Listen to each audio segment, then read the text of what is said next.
Hello everyone, आप सुन रहे हैं ये प्यार नहीं तो क्या है। चैप्टर 49। दूसरी तरफ कुणाल हाफता हुआ चारों ओर तनीषा को ढूंढ रहा था, हर कोने में, हर रास्ते पर, लेकिन वो कहीं नहीं थी। कुणाल ने अपने चेहरे को दोनों हाथों में छिपा लिया और खुद से बुदबुदाया, तानू कहाँ हो तुम? प्लीज वापस आ जाओ। आई प्रॉमिस अब कभी तुम्हें इग्नोर नहीं करूंगा। अगर तुम गुस्सा हो मुझसे तो आकर मुझ पर निकालो, लेकिन ऐसे मत करो। प्लीज वापस आ जाओ। कुणाल परेशान सा इधर उधर दूर दूर तक फैले एरिया को देख रहा था। तभी पीछे से निकलते हुए एक कपल की आवाज आई। हिल्स कितनी खूबसूरत है ना, पर अजीब है उस वाली हिल पर कोई नहीं जाता और वहाँ एक लड़की अकेली खड़ी है, पता नहीं क्यों। कुणाल के कान जैसे खड़े हो गए। वो पलटा लेकिन कपल जा चुके थे। एक लड़की हिल, ये शब्द उसके दिमाग में गूंजने लगे। उसे अचानक याद आया, तनु को तो हिल्स बहुत पसंद है। उसका दिल तेजी से धड़कने लगा। बिना कुछ सोचे वो दौड़ पड़ा, पूरी रफ्तार से। तेज हवा उसके चेहरे पर पड़ रही थी, सांसें उखड़ रही थी, पर कदम रुक नहीं रहे थे। जब वो उस पहाड़ी पर पहुंचा तो उसकी सांस अटक गई। वहां सामने एक लड़की खाई की तरफ चेहरा किए खड़ी थी। उसके दोनों हाथ पीछे बंधे थे और बाल हल्के हल्के से हवा में उड़ रहे थे। वो तनीषा ही थी। कुणाल कुछ पल वहीं रुक गया। तनीषा को देख कुणाल की जान में जान आई। उसकी आंखें भर आई थी अब तक। वो वहीं खड़े होकर अपने दोनों हाथों को अपने घुटनों पर रखकर हाँफने लगा। अपनी तेज चलती धड़कनों और सांसों को काबू कर कुणाल जल्दी से तनीषा के आगे जाकर खड़ा हो गया और उसे देखने लगा। तनीषा अचानक से कुणाल को अपने सामने खड़ा देख हैरान रह गई। वैसे तो उसे पहले ही अंदाजा था कि कुणाल उस हिल तक जरूर आएगा, लेकिन उसे इस तरह अचानक अपने सामने आकर खड़ा देखना, वो भी बिना किसी आवाज के, उसकी धड़कनें कुछ पल को थमा गया। तनीषा के कुछ कहने से पहले ही कुणाल ने झटके से उसका हाथ पकड़कर उसे अपनी बाहों में खींच लिया। उसका हग इतना कसकर था कि तनीषा को उसके सांस लेने तक की आवाज सुनाई दे रही थी। एक पल को तनीषा बिल्कुल शॉक्ड रह गई, पर अगले ही पल उसके होंठों पर एक हल्की मुस्कुराहट तैर गई। उसने मुस्कुराते हुए उसके कंधों पर हाथ रखने को उठाए ही थे, लेकिन फिर कुछ सोचकर अपने हाथ नीचे कर लिए। उसकी आंखों में एक अजीब सी चमक थी, शायद प्यार, शायद गुस्सा, या शायद दोनों। वो बिना कुछ बोले बस बिल्कुल सीधे खड़ी रही, कुणाल की बाहों में बिल्कुल शांत। कुणाल ने उस पर अपनी पकड़ कसकर उसे अपने और करीब कर लिया। उसकी आंखें बंद थी और वो गहरी सांस लेकर अपने सारे डर, गुस्से और बेचैनी को उसी एक पल में छोड़ दिया। कुछ देर बाद उसने खुद को संभालते हुए तनीषा से अलग किया और उसका चेहरा दोनों हाथों में लेकर थोड़ा गुस्से में बोला, क्या था ये? हाँ, ऐसे भी कोई करता है क्या? पता है मैं कितना परेशान हो गया था, तुम्हें जरा भी अंदाजा है? ऐसे बिना बताए तुम यहाँ आ गई। क्या तुम्हें जरा सा भी ख्याल नहीं आया कि तुम्हारे इस तरह गायब होने से मेरा क्या होगा? तनीषा ने उसका हाथ अपने चेहरे से हटाया और थोड़ा पीछे हटकर बोली, क्या था? मुझे बस थोड़ी घुटन हो रही थी वहाँ, इसलिए यहाँ खुली हवा में आ गई। और वैसे भी मैं यहाँ आई तो तुम इतना परेशान क्यों हो रहे हो? तुम्हें क्या फर्क पड़ता है? मैं कुछ भी करूँ तुम्हें क्या? कुणाल उसकी बात सुनकर एक कदम और आगे बढ़ा। उसकी आंखें हल्की लाल हो चुकी थीं, आवाज में कम कपी थी। उसने थोड़ी इमोशनल टोन में कहा, तनु, तुम ऐसा क्यों बोल रही हो? मैं जानता हूँ तुम नाराज हो मुझसे क्योंकि मैंने तुम्हें इग्नोर किया और स्वाति को टाइम दिया, बट ट्रस्ट मी तनु, ऐसा नहीं है। मैं तो बस ऐसे ही उससे बात करता था, वो तो मेरी दोस्त भी नहीं है। तनीषा ने उसकी आंखों में देखा, बिना पलक झपकाए, बिल्कुल सख्त निगाहों से। फिर एक ठंडी आवाज में बोली, तो तुम ये सब मुझे क्यों बता रहे हो? मुझे कोई फर्क नहीं पड़ता है कि वो तुम्हारी दोस्त है या नहीं, लेकिन अब से मैं तुम्हारी दोस्त नहीं हूँ, इसलिए अब तुम्हें मुझसे बात करने की जरूरत नहीं है, समझे? इतना कहकर वो पलटी और जाने लगी। वहीं कुणाल, जो एक पल को हैरान हो गया था तनीषा की बात सुनकर, उसने झट से उसका हाथ पकड़ लिया। उसकी आंखों में हैरानी और दर्द दोनों थे। उसने उसी हैरानी से सवाल किया, क्या कहा तुमने? अब मेरी दोस्त नहीं हो? तुम ऐसा कैसे कह सकती हो तनु? दोस्ती में झगड़े तो होते रहते हैं, पर क्या उनसे रिश्ता तोड़ दिया जाता है? तनीषा उससे अपना हाथ छुड़ाकर बेरुखी से बोली, राइट, झगड़ों से दोस्ती नहीं टूटती, पर जब कोई अपने दोस्त को यूं इग्नोर करे जैसे वो हो ही नहीं, तब टूटती है।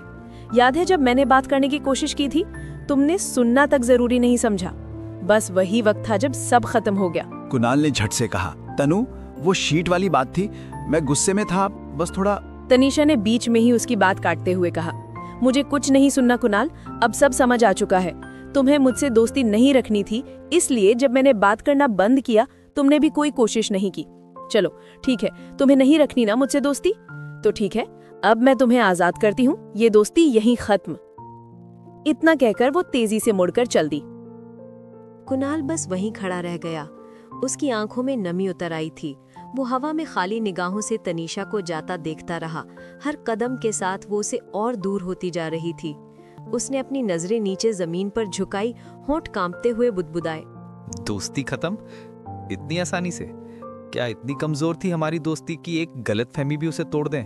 फिर उसने अपने आंसू पोंछे खुद से बोला, कुणाल, तूने उसे खो दिया, उसकी दोस्ती भी। पर नहीं, मैं उसे ऐसे नहीं जाने दूंगा।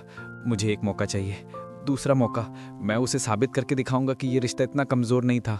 मैं उसे खो नहीं सकता, नहीं। वो खुद से ये सब बोल ही रहा था कि एक जानी पहचानी आवाज आई। दूसरे मौके का तो पता नहीं, लेकिन एक दूसरा रास्ता जरूर है मेरे पास, जिससे तुम मुझे खोने से बच सकते हो। कुणाल ने अपना सर उठाकर देखा तो सामने तनीषा खड़ी थी।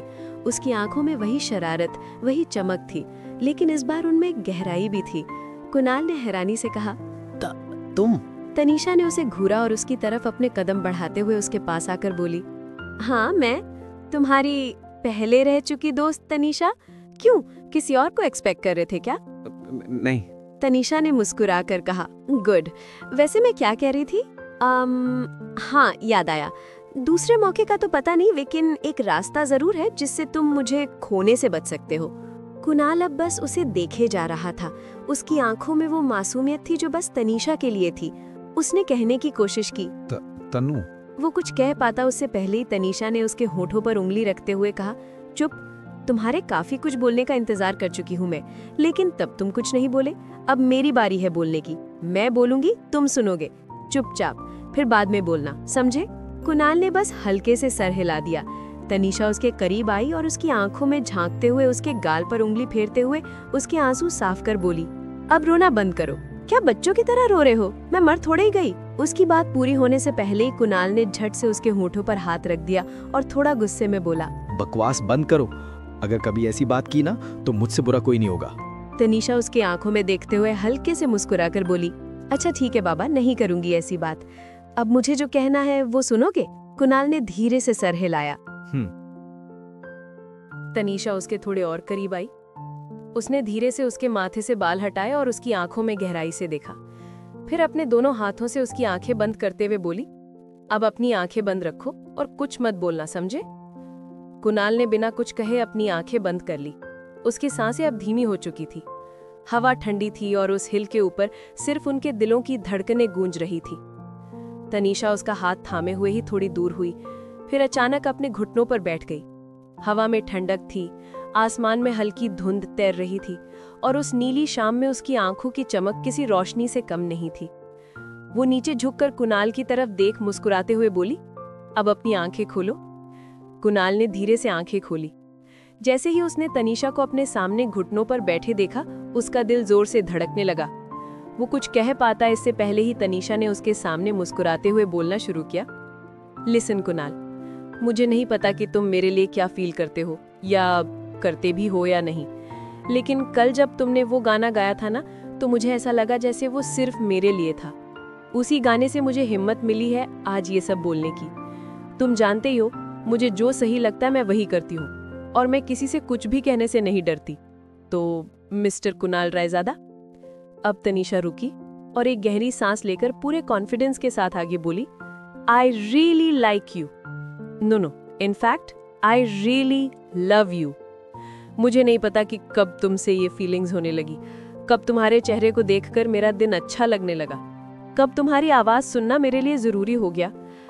पर जब ये सब महसूस हुआ तो मैंने खुद को रोका नहीं, क्योंकि मैं वो तनीषा हूँ जो भी फील करती है सीधा बोल देती है। उसकी आवाज में ना कोई हिचक थी ना डर, बस एक सच्चाई थी जो सीधे दिल से निकली थी। वो मुस्कुराते हुए बोली, तो हाँ कुणाल, आई लव यू। अब मैं सीधा सवाल पूछती हूँ, क्या तुम तैयार हो उस लड़की के हो जाने के लिए जो तुम्हारी जिंदगी में तूफान बनकर आएगी? क्योंकि एक बार मैंने किसी को चाह लिया ना, तो फिर पीछे मुड़कर नहीं देखती। So mister Kunal Raizada, ready to be owned by me? Kunal बस उसे देखता रह गया। उसकी आंखें चौड़ी हो गईं, होंठ आधे खुले रह गए। उसने ऐसा कभी सोचा ही नहीं था कि तनीषा ये सब बोलेगी। उसकी धड़कनें और तेज हो गईं, जैसे पूरे हिल पर सिर्फ उनका दिल धड़क रहा हो। तनीषा उसके चेहरे पर हैरानी देख हल्के से हंसकर बोली, और हाँ, एक बात और सुन लो, अपने जवाब देने से पहले अगर एक बार तुमने हाँ कर दी ना, तो फिर तुम सिर्फ मेरे हो जाओगे, क्योंकि मेरा तो सिंपल सा फंडा है, एक के ही होकर रहना। उसके बाद किसी और के पास जाना तो दूर, सोचने की भी हिम्मत मत करना, वरना मैं तुम्हारा पीछा बिल्कुल भी नहीं छोड़ूंगी, समझे? उसकी बात सुनकर कुणाल के होठों पर एक हल्की सी मुस्कुराहट आ गई। वो अभी भी कुछ कह नहीं पा रहा था। तनीषा उठ खड़ी हुई और अपने बालों को झटकते हुए अपनी ही स्टाइल में बोली, और अगर तुम्हारा जवाब हाँ हुआ तो तुम्हें पूरी जिंदगी मुझे झेलना पड़ेगा, और अगर ना हुआ तो कोई बात नहीं, मैं अपने लिए किसी और को ढूंढ लूंगी। वैसे वो विशाल भी ठीक है, उसके पास जा सकती हूँ, या राज, हाँ वो तो और भी। इससे आगे वो कुछ कह पाती उससे पहले ही कुणाल ने झटके से उसे अपनी बाहों में खींच लिया। तो गाइज, आज का चैप्टर तो यहीं खत्म होता है। अगर आपको मेरी ये कहानी पसंद आ रही हो तो वीडियो को लाइक करें, अपने फेवरेट मोमेंट को कमेंट में जरूर शेयर करें। आपके हर एक कमेंट से हमें और लिखने की हिम्मत मिलती है। और हाँ, मेरी चैनल को सब्सक्राइब करना ना भूलें, साथ ही बेल आइकन जरूर दबाएं ताकि इस जज्बाती सफर का कोई भी हिस्सा आप मिस ना करें। अगले चैप्टर में फिर मिलेंगे, कुछ नए मोड़ों, कुछ अधूरे अल्फाजों और बहुत सारे एहसासों के साथ। तब तक के लिए bye bye and take care.